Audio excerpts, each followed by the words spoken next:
Sejak kapan Adam sholat? Gak pernah Adam sholat karena pada saat itu memang tidak ada penyembahan Tuhan seperti itu. Dan menurut catatan sejarah dunia, Islam itu ada setelah Muhammad jadi Rasul. Sebelum itu Islam tidak ada. Kenapa Islam memaksakan bahwa memanglah para nabi ini adalah beragama Islam dan Muslim? Itu namanya baru tipuan. Kalau kami tidak pernah menipu, apa yang ada itulah yang kami ceritakan sebaik-baik mungkin.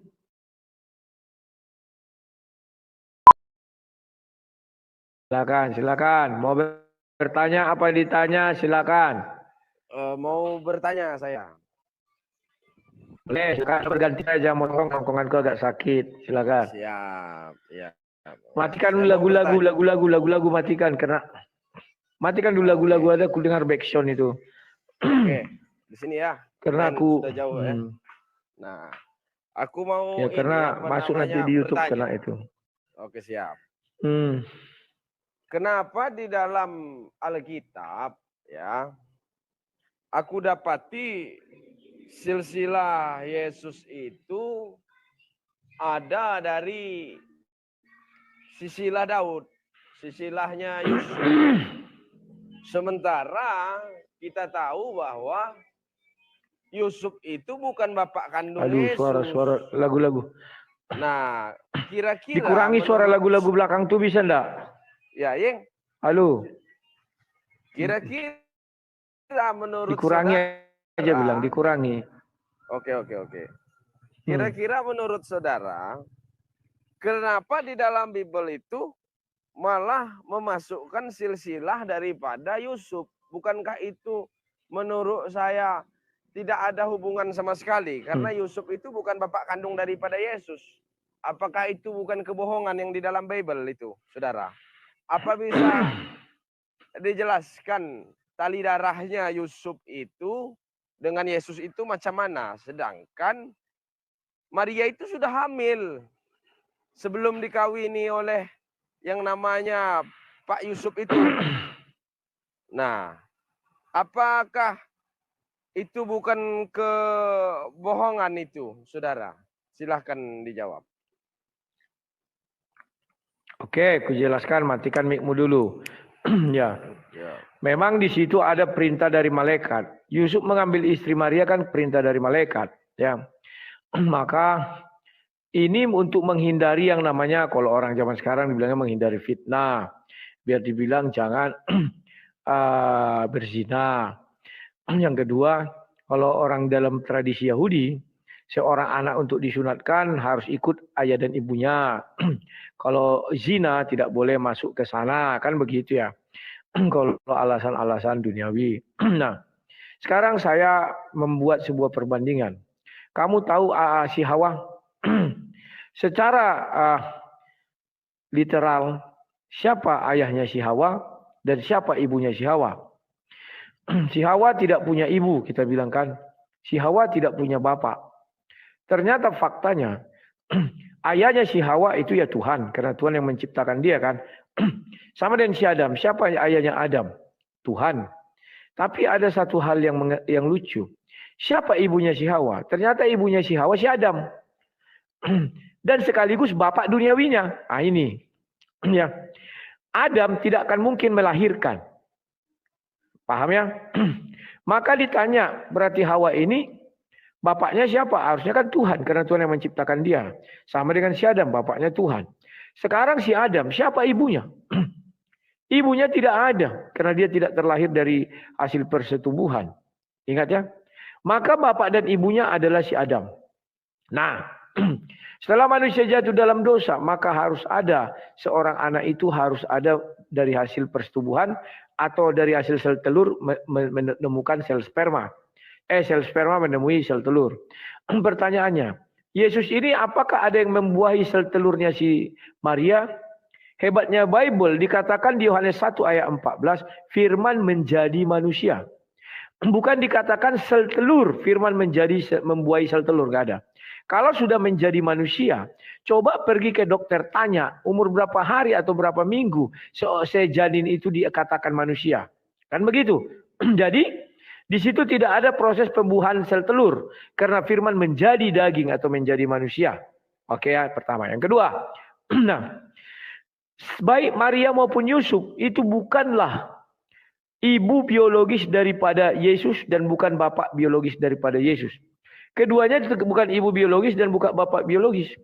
Ibu biologis itu dikatakan apabila sel telur itu dibuahi sel sperma atau apabila kita berasal dari sel telur, itu ibu biologis. Apabila kita berasal dari sel sperma, itu namanya ayah biologis. Paham ya? Nah, Yesus tidak punya ibu dan tidak punya ayah biologis. Lantas, dia terlahir dari Maria itu merupakan sebuah keajaiban. Maka keajaiban pula lah yang terjadi di dalam rahim Maria sehingga dia brojol, dan menurut hukum manusia, siapa yang melahirkan itulah ibunya. Kan begitu. Padahal secara biologi dia itu bukan ibunya. Karena sel telurnya nggak ada yang buahi. Paham ya ilmu pengetahuan ya? Nah, jadi dia melahirkan. Jadi ini kita tidak tahu bagaimana nih. Kan begitu. Maka dibuatlah, diminta malaikat, hai Yusuf, ambillah Maria sebagai istrimu. Sebelum dia melahirkan. Maka Yusuf mengambil istri Maria sebagai istrinya. Ya. Dan satu perlu diingat. Kalau itu misalnya Yesus lahir 9 bulan, maka benarlah nanti terjadi yang namanya hitungan Yesus 100% manusia tanpa ada ketuhanannya. Karena yang terlahir 9 bulan itu hanya manusia biasa. Tetapi karena firman itu mengatakan firman menjadi manusia, Yesus terlahir tidak 9 bulan. Saya berani menentang siapapun yang mengatakan hal itu. Silakan. Jadi tidak ada pembohongan di sana ya. Oke. Jadi pertanyaan saya itu bukan itu. Pertanyaan saya tidak menanyakan tentang siapa bapaknya atau siapa emaknya. Kalau jelas yang melahirkan itu kan jelas Maria kan, kita tahu. Tetapi kalau misal dikatakan Maria dan Yesus itu ada hubungan darah, ada. Kalau dikatakan dia bukan biologis, oke lah saya terima, saya ikuti. Tetapi jelas-jelas, bukan kata saya, seluruh dunia tahu bahwa Yusuf itu kan tidak mengawini yang namanya Maria. Setetes pun spermanya Yusuf itu tidak masuk ke dalam badannya si Maria. Nah, tiba-tiba Yesus ini punya nasab ke Yusuf. Nah, itu kan jelas-jelas pembohongan publik. Yang ditulis di dalam Bible itu riwayat silsilah Yusuf ke Daud. Loh, apa hubungannya Yusuf dengan si Yesus? Nah, ibaratnya itu bapak adopsi. Seperti kita ngambil anak orang kan, anak orang Papua. Kita ambil kan, tiba-tiba loh, kok ada nasabnya ke saya? Sedangkan masyarakat umum dunia ini juga tahu kalau si Yusuf itu nggak ada hubungan dengan bapaknya. Itu yang pertama. Yang kedua, oke, aku jawab dulu itu. Tunggu, jangan kedua dulu, ke satu dulu. Ya. Ke satu dulu, jangan kedua dulu. Aku jawab dulu ya, matikan mic-mu. Kamu pernah tahu nggak bagaimana orang Batak itu mengangkat anak angkat? Saya tidak punya hubungan dengan orang. Tapi begitu dia saya angkat menjadi anak saya, maka silsilah dia di dalam keluarga saya adalah silsilah saya. Nah ini, orang Batak itu seperti Yahudi. Silsilah daripada anak itu menjadi silsilah saya. Contoh, saya Hutagalung 15. Maka anak saya itu nanti menjadi Hutagalung 16. Maka di catatan sejarah hidup dia, silsilah dia katakan Karpidol. Karpidol memiliki ayah Rudi Yohanes. Rudi Yohanes memiliki ayah Parlin. Parlin memiliki ayah entah si apa-apalah, siapa-siapa, macam itu. Itu melekat pada dia. Padahal saya tidak pernah menikahi ibunya. Sperma saya tidak pernah tertumpah ke sel telur ibunya. Itu kalau kau mau tahu dari segi orang Batak. Demikian juga Maria dan Yusuf. Kan disuruh malaikat yang menyuruh nikahi dia. Maka dia menikahi. Ya. Beda zaman dulu, beda zaman sekarang. Kalau zaman sekarang, orang menghitung-hitung berapa bulan ini lahir. Ya. Kalau bulannya cepat, tidak sampai 9 bulan, hanya ada 2 kemungkinan. Prematur atau sudah di DP duluan. Orang sekarang kan begitu. Kalau zaman dulu nggak ada begitu, mana ada dihitung-hitung berapa bulan manusia di dalam kandungan, itu perhitungan itu ada kan setelah kedokteran modern. Zaman dahulu kan tidak ada, dilihat ada suaminya, ada istrinya, baru terjadilah itu. Kemudian dituliskanlah itu di kitab suci, bukti tidak ada kebohongan. Memang betul Maria menikahi Yusuf dan anak mereka terlahir. Memang betul itu bukan dari hubungan sel telur dan sel sperma. Makanya dibeberkan di situ biar orang tahu. Kalau pada zaman itu orang tahu, nggak tahu, memang betul. Sama dengan kita mengatakan Isa, sebentar dulu. Saya tidak tahu Isa itu siapa bapaknya. Tetapi setelah saya baca tafsir Ibnu Katsir atas surah 19 ayat 22, saya tahu bapaknya ternyata malaikat Jibril. Jadi salah kalau dikatakan Isa ibnu Maryam, yang benar binti Jibril. Itu yang benar.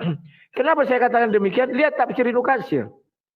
Jibril meniupkan sesuatu, turun ke bawah hijabnya, naik ke farji. Artinya dia tidak pakai celana dalam.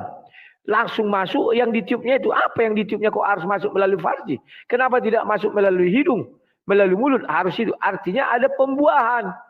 Nah, kalau Isa itu manusia 100%, maka betullah sel telur Maryam dibuahi oleh tiupannya daripada Jibril. Di dalam ilmu biologi, siapa yang membuahi sel telur itulah ayahnya. Kalau Yesus ayahnya Tuhan, betul. Karena Roh Kuduslah sumber kehidupan daripada Yesus itu sendiri. Maka dikatakan dia anak Allah. Bukan anak biologis, ada ibunya. Enggak. Silakan.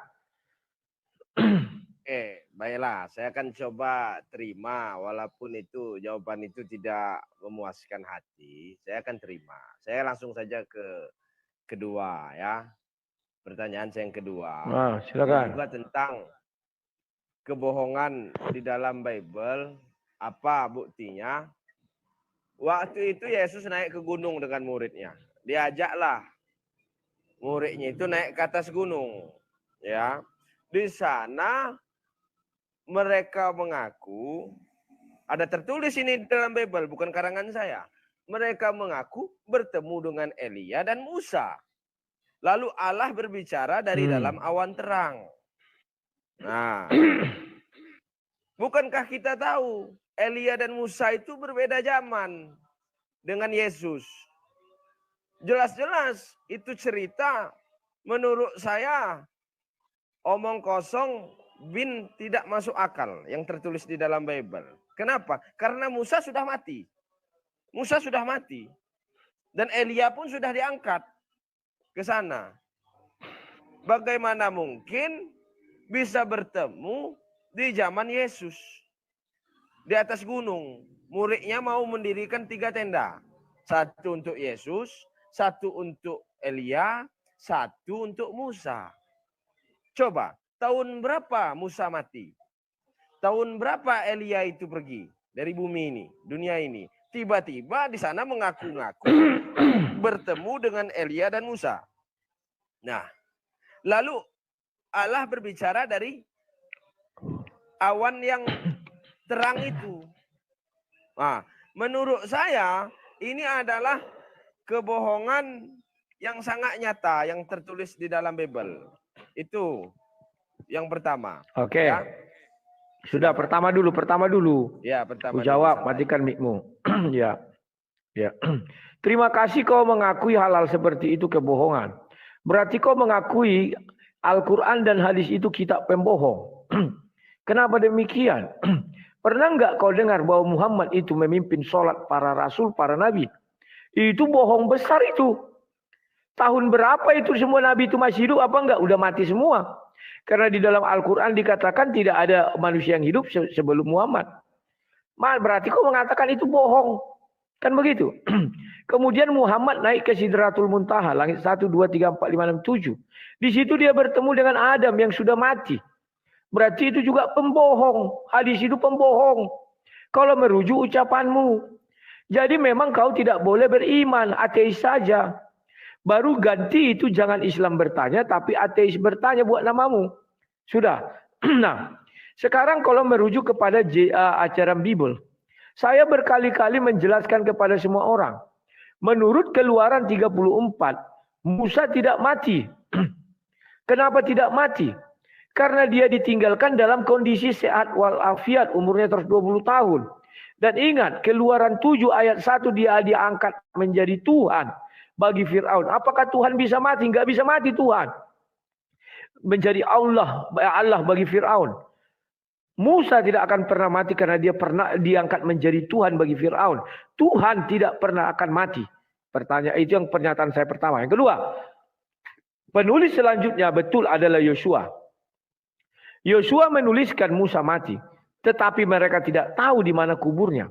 Itulah sebabnya ya, iblis dan malaikat Michael berselisih paham tentang kematian Musa. Paham ya? Nah, kemudian kita lanjut yang berikutnya. Di Yosua 1 dikatakan, sesuai dengan firman Tuhan, Musa mati. Yosua menuliskan itu karena dia kan tidak kembali lagi. Maka dituliskanlah Musa mati. Sama dengan Yesus. Orang kan tidak ada yang masuk ke dalam kubur. Sehingga dituliskanlah Yesus mati. Paham ya? Baik Yunus, Musa dan Yesus itu sama. Cuman Yunus dan Yesus berada di dalam sebuah ruang. Musa tidak berada di dalam sebuah ruang. Kemudian Elia diangkat ke sorga. Maka Elia turun dari sorga bertemu dengan Yesus. Yesus tidak bisa dalam rupa manusia. Kenapa? Ada Musa. Kalau Musa di dalam alam maut seperti Samuel, kan seperti Samuel itu. Berarti dia dipanggil oleh Yesus atau dipanggil oleh Elia. Maka sesuai firman Tuhan itu kekal, Bapa di sorga akan marah. Baca 1 Samuel 28. Faktanya Bapa di sorga tidak ada marah. Berarti Musa yang bertubuh kemuliaan, Elia tubuh kemuliaan, Yesus tidak bisa dengan tubuh daging. Maka dia harus berubah menjadi tubuh kemuliaan. Itulah cahaya terang benderang. Maka Elia dan Musa itu dalam cahaya terang benderang. Itu tidak ada dusta. Ya, yang dusta itu justru Muhammad tidak kenal para nabi. Ujuk-ujuk datang ke dunia, jaraknya pun jauh-jauh sampai Adam. Dia memimpin sholat. Sementara para nabi tidak pernah sholat. Seperti yang dilakukan Muhammad. Pakai rakaat-rakaat. Sejak kapan Adam sholat? Gak pernah Adam sholat. Karena pada saat itu memang tidak ada penyembahan Tuhan seperti itu. Dan menurut catatan sejarah dunia, Islam itu ada setelah Muhammad jadi Rasul. Sebelum itu Islam tidak ada. Kenapa Islam memaksakan bahwa memanglah para nabi ini adalah beragama Islam dan Muslim? Itu namanya baru tipuan. Kalau kami tidak pernah menipu, apa yang ada itulah yang kami ceritakan sebaik-baik mungkin. Silakan. Oke, saya terima jawaban itu walaupun agak kurang puas saya mendengarnya dan kurang masuk akal menurut saya ya. Saya ke pertanyaan berikutnya yang dikatakan tadi bahwa ada beberapa hal yang menurut saya jelas-jelas itu kebohongan terbesar. Salah satunya lagi ialah ketika Paulus mengaku bertemu dengan Yesus di dalam cahaya terang yang membutakan mata. Menurut yang saya baca, saudara, orang yang bertemu Yesus, orang buta bisa melihat, orang sakit bisa sembuh. Nah, itu adalah yang namanya kuasa Tuhan, mujizat itu tadi. Tetapi ini yang terjadi kepada Paulus, orang yang melihat jadi buta, orang yang sehat jadi sakit. Bayangkan. Artinya yang dijumpai oleh Yesus ini bukanlah Tuhan, bukanlah Yesus, tetapi iblis. Tetapi iblis, kenapa saya katakan iblis? Dulu, boleh dibuka, bukan kata saya, kata Bibelmu yang mengatakan. Si buta melihat, yang sakit berjalan, yang lumpuh berjalan, yang sakit menjadi sehat. Tetapi Paulus terbalik. Dia yang sehat walafiat bisa melihat, jadilah dia buta. Dia yang bisa berjalan, jadilah dia merangkak. Dia yang berdaya, jadi tidak berdaya. Artinya, yang ditemui oleh Yesus itu adalah iblis yang nyata. Bukanlah suatu kebenaran. Karena harusnya mereka yang bertemu dengan kebenaran akan mendapatkan keselamatan. Bukan kecelakaan. Justru Paulus ini malah celaka bertemu itu. Jadilah dia buta. Silakan dijawab. Oke. Tidak ada ayat di situ mengatakan dia buta. Enggak ada. Jangan kau tambah-tambahi. Kau buka kisah para rasul 9. Ya. Dibuat sini dalam ayat 3 dulu. Dalam perjalanan ke Damsyik ketika ia sudah dekat kota itu, tiba-tiba cahaya memancar dari langit dan mengelilingi dia. Ia rebah ke tanah. Ingat, cahaya mengelilingi dia ya. Sehingga dia tidak bisa melihat keluar. Karena cahaya mengelilingi dia. Kalimatnya perhatikan baik-baik. Ya. Ia rebah ke tanah dan kedengaran olehnya suatu suara yang berkata kepadanya, Saulus, Saulus, mengapa engkau mengenai aku? Jawab Saulus, siapakah engkau Tuhan? Katanya, akulah Yesus yang kau aniaya itu. Tetapi bangunlah dan pergilah ke dalam kota. Di sana akan dikatakan kepadamu apa yang harus kau perbuat. Maka termangu-mangulah teman-teman yang berjalan. Mereka memandang mendengar suara itu, tetapi tidak melihat seorang pun. Mereka tidak melihat bukan karena buta. Tidak melihat ada apa yang bicara sama Paulus, tidak ada ya. Jadi pernyataanmu sudah keliru. Tidak ada dibilang buta. Dan tidak ada dibilang Paulus jadi lumpuh. Enggak ada itu. Dia tersungkur bukan berarti lumpuh. Kalimat-kalimat ini dulu perhatikan. Nah, kalau kau bilang itu tipuan, bagaimana dengan keadaan Muhammad? Ketika bertemu dengan yang mengaku malaikat Jibril di dalam Gua Hiro. Kenapa Muhammad tidak kenal itu malaikat? Tetapi yang uniknya begitu Waraka bilang itu adalah namus, seluruh umat Islam percaya. Dan mulai mengatakan Muhammad adalah Nabi. Kalau kamu bilang seperti Paulus bertemu iblis, kalau menurut 2 Petrus 2 ayat 4 itu iblis yang ditemui Muhammad di dalam goa. Karena 2 Petrus 2 ayat 4 mengatakan, di dalam goa-goa itulah iblis atau malaikat pendosa itu disimpan. Berada, dan dia kalau menemui orang di situ, dia menyesatkan firman, merubah menyamar jadi malaikat terang dan menyesatkan manusia. Kalau saya bawa pernyataanmu ya, itu perlu kau perhatikan dengan baik dan benar. Kalau itu malaikat Tuhan, tentu Muhammad mengenal dia, karena seluruh nabi-nabi begitu datang malaikat suara Tuhan, dia kenal itu suara Tuhan. Contoh Musa. Apakah Musa berdiam diri di tanah Kanaan? Tidak. Apakah dia berdiam diri di tanah Israel? Tidak. Dia adalah di Mesir. Tapi ketika Tuhan berbicara kepadanya, ada enggak Musa mengatakan, aku enggak kenal engkau, siapa engkau? Enggak ada gitu. Dia tahu dan berkata, ya Tuhan. Paham ya? Jadi maka daripada itu, hanya Muhammadlah satu-satunya nabi atau rasul. Rasul lah kita bilang biar lebih sempit. Yang tidak mengenal siapa yang datang kepadanya. Tetapi Islam percaya itu adalah Jibril. Dari mana Islam itu percaya itu adalah Jibril? Dari Waraka bin Naufal yang seorang Nestorian. Sementara Waraka bin Naufal secara logika tidak pernah bertemu Jibril. Nah ini luar biasanya. Tidak satu hadis pun menjelaskan bahwa Waraka bin Naufal pernah bertemu Jibril. Tidak satu pun. Artinya Waraka bin Naufal sudah menipu Muhammad dengan mengatakan itu adalah namus. Namus ini siapa? Tidak ada dikatakan itu malaikat, itu namus. Maka kita hanya merujuk kepada kisah Musa. Karena dikatakan sama seperti Musa. Musa di dalam Al-Quran tidak pernah bertemu Jibril. Tapi Musa bertemu dengan pohon. Dan dari pohon itu keluar suara, aku adalah Allah sang pencipta langit dan bumi.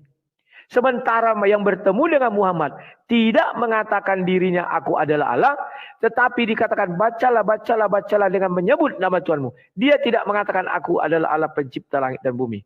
Silakan. Baik. Yang berikutnya, saya mau mengatakan bahwa dikatakan Yesus itu di hari ke-40 ya, dia terangkat ke surga disaksikan 500 pasang mata. Artinya yang naik itu bukanlah roh. Sementara kita tahu Allah itu adalah roh. Tetapi Yesus naik itu bukan roh. Dan saya ingin mengatakan bahwa Yesus itu dulu betul ada 2000 tahun yang lalu. Tetapi di bulan ini, di tahun 2024, bahwa Yesus itu sudah punah. Dasarnya di mana Pak Islam bertanya? Dasarnya Yohanes 1 ayat 1. Pada mulanya adalah firman, bukan pada mulanya adalah Allah. Karena Allah bukan firman. Begitu. Allah bukan firman. Tetapi Allah adalah roh. Sang sumber di dalam terang yang tidak terhampiri. Tetapi Yesus naik ke atas dalam bentuk kedagingan. Sementara ada ayat di dalam Bible mengatakan bahwa tidak ada tempat darah dan daging di kerajaan sorga. Saudara. Dia duduk di sebelah kanan Bapa. Sama persis. Daud pun duduk di sebelah kanan Bapa. Nah. Artinya saya ingin mengatakan. Mengapa kalian masih menyembah masa lalu? Sesuatu yang dulu betul ada. 2000 tahun dulu ada dia. Di dalam bentuk kedagingan. Sementara jika kalian menganggap Yesus itu masih ada. Di dalam bentuk kedagingan yang sifatnya pribadi. Pribadi ada 3. Sama saja itu namanya teos. Kalau Anda menganggap bahwa di sana ada Yesus. Juga ada juga Sang Bapa. Berarti 2 teos. Ada satu Allah, ada satu Tuhan. Tetapi ketika kalian menganggap bahwa Yesus terangkat ke surga menjadi Allah. Seolah-olah Allah itu punah. Tidak ada lagi, yang ada hanya Yesus. Sama saja kalian mengusir Allah dari surga. Seolah-olah pribadi ini naik ke atas. Yesus naik ke atas. Di dalam tubuh kemuliaan. Ya, yang disaksikan 500 pasang mata yang sifatnya bukan roh. Tiba-tiba Allah hilang. Jadilah Yesus sebagai Allah. Nah, saya ingin mengatakan. Kalian karungi kemana Allah ini? Tetapi konsekuensinya besar, saudara. Ketika ada Allah, oh tidak Pak. Allah ada. Allah ada. Jika Allah itu ada, yang sebagai sang sumber, maka Yesus juga ada di atas sana. Tidak bersatu. Tidak bersatu. Masih di dalam bentuk pribadinya. Maka ada satu Allah, satu Tuhan. Berarti ada berapa Tuhan? Ada berapa sang pencipta? Tetapi konsekuensinya ketika dia sudah kembali ke dalam bentuknya yang semula ialah Yohanes 1 ayat 1 bahwa pada mulanya dengan yang sifatnya memiliki limit waktu. Yesus itu adalah nama daripada kedagingan yang memiliki limit waktu hanya 33 tahun. Dan sifatnya kedagingan itu bisa binasa, sama seperti Anda. Bisa dilukai, bisa terluka, bisa berdarah, bisa tewas, bisa binasa. Itulah sebabnya kita tidak boleh menyembah pribadi. Ya kan? Ya, sedikit lagi. Nah, artinya saya ingin menjelaskan di sini, mereka yang masih menganggap Yesus di tahun 2024 ini masih ada. Ya. Dan juga dia masih menganggap Allah itu juga ada. Tanpa mereka sadari, mereka sudah bertuhan kepada 2 objek. Yaitu satu yang namanya Allah di atas sana masih. Yang kedua, Yesus yang duduk di sebelah kanan Bapa. Pribadi-pribadi itu. Nah, jadi kalau Anda anggap ke dalam konsep Tritunggal. Tritunggal itu konsep itu hanya berlaku di dunia. Tetapi ketika kita tidak berbicara waktu Yesus hidup. Untuk apa berbicara waktu Yesus hidup? Saya berbicara waktu Yesus sudah berada di sorga. Ya kan? Yesus berada di sorga itu yang menentukan. Ketika kita mati, siapa yang kita temui? Apakah kita bertemu dengan 3 pribadi? Yang satu disebut sebagai Allah, yang satu disebut sebagai Tuhan Yesus, yang satu disebut sebagai Roh Kudus. Nah, ini akan menjadi suatu pertanyaan yang merancu sehingga menimbulkan tanda tanya di dalam hati, dilematika di dalam hati, antara literasi dan tekstual, antara keyakinan dan fakta. Bertentangan antara hati nurani dan kebenaran. Silahkan dijawab. Oke, terima kasih. Ya, saya memaklumi karena Anda adalah hidup di dalam keislaman. Islam tidak pernah mengenal Tuhannya dengan baik dan benar. Ketika mereka mengatakan, kamu menyembah siapa Allah? Apa Allah itu? Nama. Berarti kalian musyrik menyembah nama. Kalian tidak pernah mau mengatakan kami menyembah zat Allah yang kami menyembah zat yang bernama Allah. Berarti dua tunggal. Zat pencipta itu tidak bisa dipisahkan dengan namanya yang Allah. Dan apakah bisa dia dipisahkan dengan firman-Nya? Sampai detik ini ragu-ragu Islam menjawab firman Allah itu apakah makhluk, apakah makhluk ataukah Allah? Banyak orang mengatakan dia itu adalah Allah, kalamullah. Tetapi banyak juga orang ragu-ragu mengatakan, oh enggak itu ciptaan, makanya ada Quran. Saya enggak tanya Quran, saya bilang. Saya bertanya kepada firman Allah, kalau Al-Quran itu kau bilang makhluk, berarti kau kan beriman kepada makhluk. Percaya kepada makhluk. Kan begitu, orang kan percaya kepada firman Tuhan. Orang Islam tidak akan bisa mengerti tentang firman, roh, dan tubuh. Kenapa tidak bisa mengerti? Kalau kita bicara roh, Tuhan mengatakan hanya sedikit yang kukasih. Bukan karena apa? Karena memang dalam Islam tidak ada roh. Dia zat. Kekeliruan bagi orang Islam jika berbicara tentang roh. Berbicara tentang zat. Maka Allah mengatakan sedikit kukasih. Karena Allah pun tak ngerti roh ini bagaimana. Maka ketika dia berbicara kepada Isa, surah Al-Maidah 116 itu, adakah engkau mengatakan engkau dan ibumu adalah dua Tuhan selain aku? Bukan, itu Tritunggal, itu Triteos. Di situ Maria dibilang menjadi Tuhan. Padahal kalau Tritunggal itu Maria nggak ikut, yang ada Roh Kudus, Roh Tuhan. Inilah yang tidak bisa dimengerti orang Islam karena Tuhannya pun tidak ada menjelaskan itu di Quran. Quran hanya mengenal oneness dan Triteos. Tritunggal dia nggak kenal. Apakah kalian mengenal tauhid? Oh, nanti dulu. Kalau kita tanya Allah itu adalah nama. Nama itu nama siapa? Nama zat. Kalian menyembah siapa? Belum pernah saya tanya seorang Islam menyembah zat pencipta langit dan bumi. Nggak pernah. Selalu mengatakan menyembah Allah, berarti menyembah nama. Musyrik tahu. Sementara kami menyembah tiga hal. Yakni Allah itu sendiri, roh Allah dan firman Allah. Itu tidak bisa dipisahkan. Bagaimana menjelaskan makhluknya? Keberadaannya. Sekarang saya jelaskan kepada kamu. Yang di sebelah kanan saya, itu Islam bertanya, itu satu makhluk loh. Yang saya dengar suara. Suara yang saya dengar di kuping saya ini kalau saya tutup mata saya. Yang saya dengar kau adalah makhluk, wujudmu adalah suara ini. Sudah? Saya buka mata saya lagi ya. Yang sebelah kiri adalah gambar saya. Ini adalah citra saya yang bernama Sang Debaters. Jadi suaramu ini menurutku ketika aku tutup mata ini satu wujud ini. Satu bentuk, satu apa namanya itu ya? Satu pribadi. Ini dia pribadimu. Paham ya? Apa susah sekali menjelaskan itu? Kan tidak. Nah, sekarang Yesus.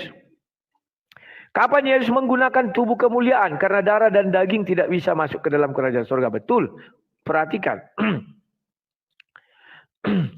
Yang dikutuk itu adalah si tanah. Si tulang dan daging yakni Hawa tidak ada dikutuk menjadi mati. Ini orang Islam harus pandai cara melihat kitab suci kami.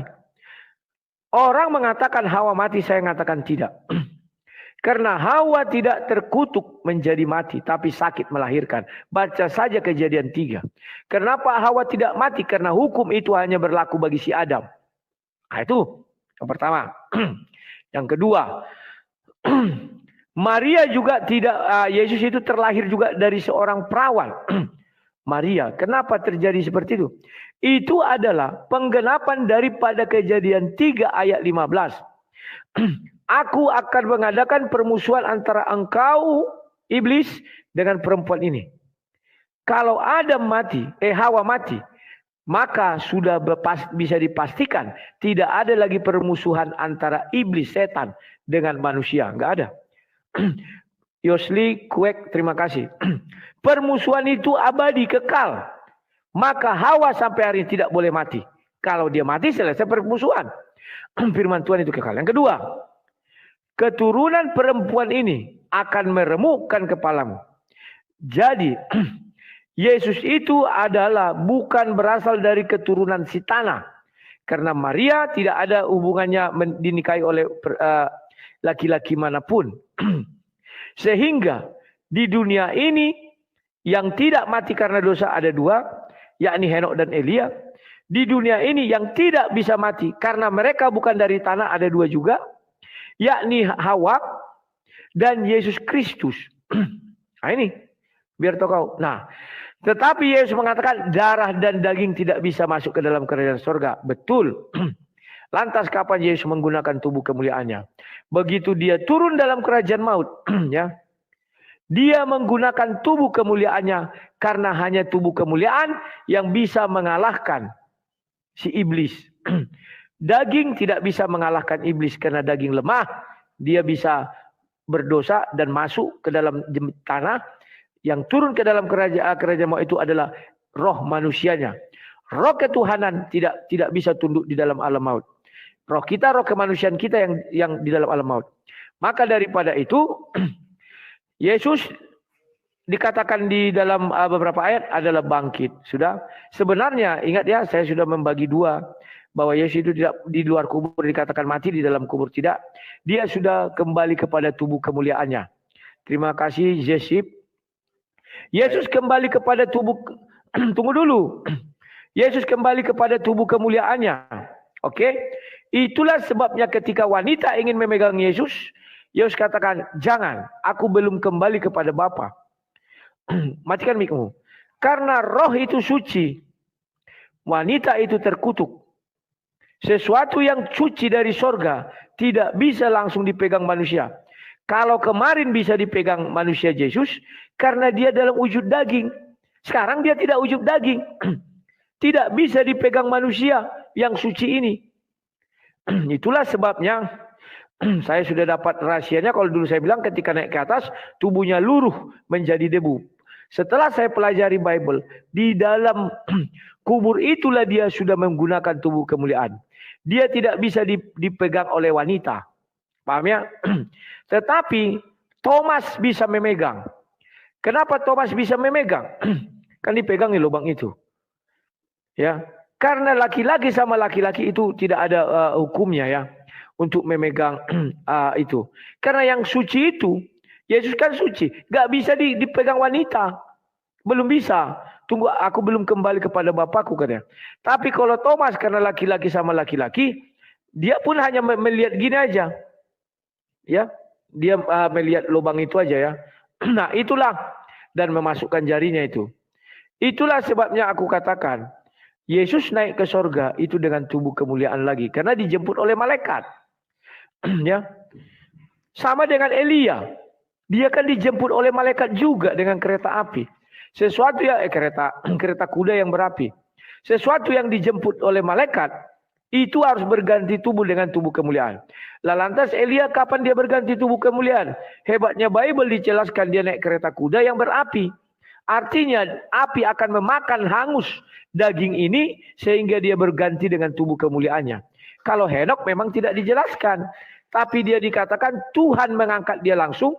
Maka artinya dagingnya pun tidak bisa masuk ke dalam surga. Hanya itu tinggal di bumi. Caranya kita nggak tahu. Tapi Henok dan Yesus kita sudah tahu caranya. Kalau Elia dan Yesus. Oke. Nah sekarang. Apakah di surga itu sudah ada dua teos? Kan begitu, dui teos. Inilah orang banyak kekeliruannya selama ini. Pahami dulu Tritunggal, baru kau paham itu apa Triteos dan apa itu Tritunggal. Saya berkali-kali mengajar orang bahwa saya ini adalah Tritunggal. Ya. Saya adalah tubuh, Kejadian 1 ayat 1. Pada mulanya Allah menciptakan langit dan bumi, ada Allah. Saya ada roh, Kejadian 1 ayat 2. Roh Allah melayang-layang. Saya punya suara, Kejadian 1 ayat 3. Coba kau lihat dari seluruh tubuh saya. Ada enggak hal lain di luar itu? Kan enggak ada. Itulah yang membangun sebuah kehidupan. Seorang manusia, dan itu juga yang membangun Tuhan. Kenapa? Karena manusia diciptakan serupa dan segambar dengan dia. Wujud daripada suara saya berbeda dengan wujud tubuh saya ini. Tubuh saya ini daging. Suara saya bukan daging. Dia mempunyai citra sendiri, gambaran sendiri. Sama dengan roh saya bukan daging dan bukan seperti suara. Ketiganya berbeda tapi menyatu dalam satu kesatuan. Rudi Yohanes. Pahami dulu itu. Nah, apakah suara ini bisa digambarkan sebagai sesosok atau pribadi? Bisa. Saya tutup mata saya. Saya dengar suara kamu. Saya anggap ini satu pribadi. Yang saya tutup mata saya dengar ini pribadi suara. Paham ya? Padahal kau punya daging, punya roh. Sampailah suaramu ke aku. Karena aku tutup mataku, aku tidak melihat. Ku anggap ini sebagai satu pribadi yang bernama suara. Paham ya? Wah, udah terbuka wajahnya. Islam bertanya, wis, lagi di mana Mas Bro? Suaramu nggak ada, lagi di mute itu. Lagi di mute. Di mute, buka dulu mute-mu. Pertama kali saya open cam di di Komal Saudara ini ya. Wis, Jadi, mantap. Bertahun-tahun sudah saya di di Komal ya. Saya baru hari ini saya open cam. Wis. Ya. Tinggal di mana Mas Bro? Ya sama-sama Sumatera kita, Bang. Sama-sama Sumatera. Oh iya, mantap, mantap. Tapi logatmu logat Jawa ya? Oh, bukan, Bang ya. Bukan Siap. Bukan Jawa ya. Jadi oke. Saya hargai Bang, semua jawaban dari Abang tadi saya hargai ya. Saya pada dasarnya saya itu sangat mencintai yang namanya toleransi umat beragama ya. Sebenarnya bukan tentang apa yang dijawab, tentang apa yang disanggah itu bukan itu. Terlebih saya lebih menekankan ke sesama kawan-kawan di bawah, jangan kita terbawa oleh suatu narasi-narasi atau asumsi yang kesannya nanti malah memecah belah kita antar umat beragama. Tapi bagaimana justru kita di dalam hal ini kita bisa menjaga kerukunan antar umat beragama. Jadikan ini hanya sebagai sharing, sebagai bagaimana kita bertukar pendapat, Bang. Tidak lebih dari itu. Tidak ada namanya unsur kebencian, saling mencaci, saling memaki, apalagi saling menghujat. Kan begitu ya. Jadi menurut saya, segala sesuatu narasi saya itu tadi sifatnya kita hanya perdiskusian belaka. Tidak lebih, tidak kurang, tidak ada maksud apapun untuk menyudutkan salah satu atau beberapa pihak atau merugikan agama-agama lain, tidak. Nah, jadi saya sangat senang malam hari ini bisa bertatap wajah langsung dengan Bang Rudi Yohanes. Ya, siap. Begitu. Oke. Jadi terima kasih banyak Bang. Saya sudah diberikan ruang dan waktu dan kesempatan. Apapun agama kita, apapun yang kita yakini, pertahankan. Jadikan salah satu ini hanya sebagai edukasi, tidak lebih dan tidak kurang. Jadi saya minta kepada seluruh kawan-kawan muslim yang ada di seluruh Indonesia, hendaklah kita menjaga kerukunan antar umat beragama. Ya. Setuju. Karena tidak peduli apapun perbedaan itu, NKRI harga mati. Nah, sebelumnya Bang, saya ucapkan terima kasih kepada Bang Rudi, kepada kawan-kawan semua di bawah. Jangan pernah terprovokasi dengan alasan apapun. Siap. Oke. Terima kasih Mas Bro ya. Diri Bang, terima kasih. Siap. Saya ucapkan wabillahi taufiq wal hidayah. Wassalamualaikum warahmatullahi wabarakatuh. Haleluya. Waalaikumsalam. Haleluya kata kawannya. Ya. Ya. Kawan-kawan luar biasa kan? Selama ini beliau tidak mau menampakkan wajahnya. Katanya setelah berdiskusi ini kayaknya dia memiliki satu beban moral juga ya. Aku nampak wajah, dia nggak nampak wajah. Bagaimana kami bisa berdiskusi, lawan diskusi saya nggak lama. Akhirnya dia bilang dibukanya wajah dan baru Pak Yusli Kwek, terima kasih Pak ya. Baru kali ini saya nampak wajah katanya. Kan luar biasa kawan ya. Ya. Yang saya perhatikan di dalam diskusi kami nih kawan. Dia orangnya tidak ngototan untuk menjatuhkan lawannya. Kenapa? Dia tahu itu kan iman saya. Beda dengan kalau kami memang berdiskusi berdebat murni. Tidak afdol rasanya kalau kami tidak saling menjatuhkan ya. Tapi ya nggak apa-apa, makanya kalau dia bertanya selalu saya naikkan dan saya layani sampai dia mengatakan selesai ya. Dan kebetulan beliau sudah mengatakan selesai, ya kita lanjut lagi ke yang lain.